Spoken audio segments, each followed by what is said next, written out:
Hello everyone and merry Christmas to all. Welcome back to my channel. তো আজকে আমরা কথা বলবো ভুবন বামের তাজা খাবার নিয়ে। হ্যাঁ, আপনারা অনেকেই ভুবন বামকে চেনেন।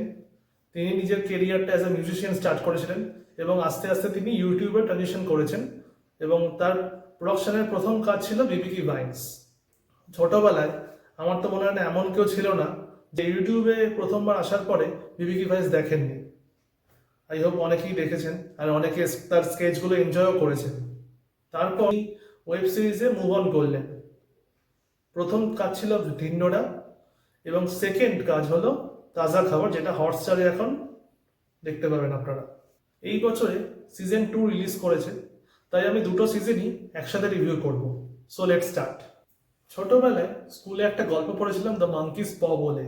এখানে মাঙ্কিস প হলো এমন একটা আর্টিফ্যাক্ট যার উদ্দেশ্যে কিছু একটা উইশ করলে সেটা গ্রান্ট হয়ে যাবে, কিন্তু তার বদলে যে উইশ করছে তার জীবনে একটা গভীর অন্ধকার নেমে আসবে, বা তার মানে উইশটা সে যেরকম ভাবে চাইছে সেরকম ভাবে গ্রান্ট হবে না।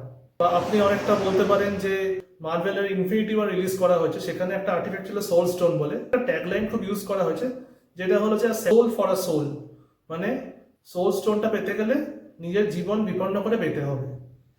এখানেও ঠিক তেমনটাই ঘটছে।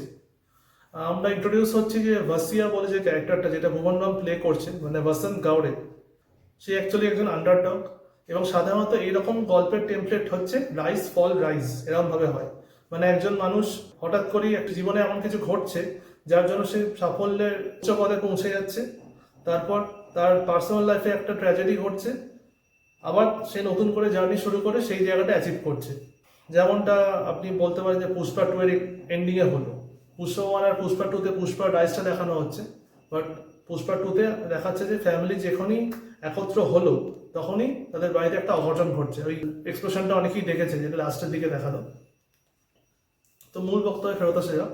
হ্যাঁ, তো ভাসান্ত গাওড়ে এমন একটা অ্যাপ আছে যার নাম হচ্ছে তাজা খাবার। এটার মাধ্যমে কি হচ্ছে, এটার মাধ্যমে এটাই হচ্ছে যে ও সময়ের আগে সব খবর পেয়ে যাচ্ছে এবং তার জন্য ও একটা কোর্সিয়ার হয়ে যাচ্ছে, এবং সে কিভাবে সেই খবরগুলো নিজের কার্যসিদ্ধিতে লাগাচ্ছে সেটাই এই সিরিজের গল্প। এবং সিজন 1-এ আমরা দেখতে পাচ্ছি যে কিভাবে এটা অপারেট করতে করতে সে নিজের কিছু মানুষজন, চেনা মানুষজনকে নিয়ে একটা গ্রুপ বানাচ্ছে এবং তারা ক্রিকেট বেটিংয়ে ইনভলভ হয়ে যাচ্ছে।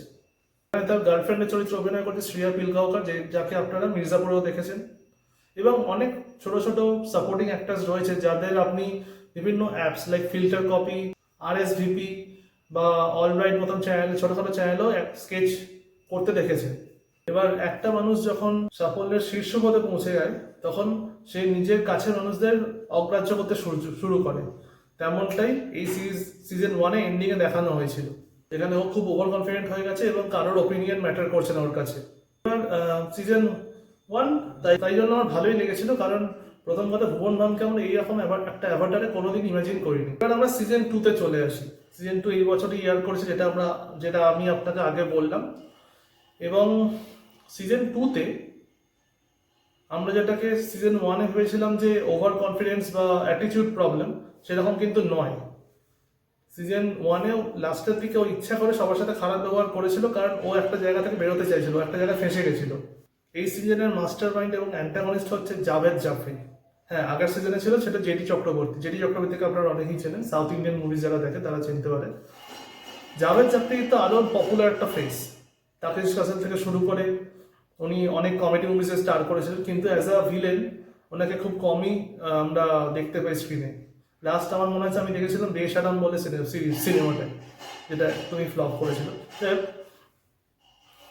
জাভেদ জাফরি যে রাইটিং ক্যারেক্টারটা যেভাবে লেখা হয়েছে সেটা খুবই দুর্দান্ত এবং তাকে প্রচন্ড মেনাসিংও লেগেছে এই সিরিজটাতে।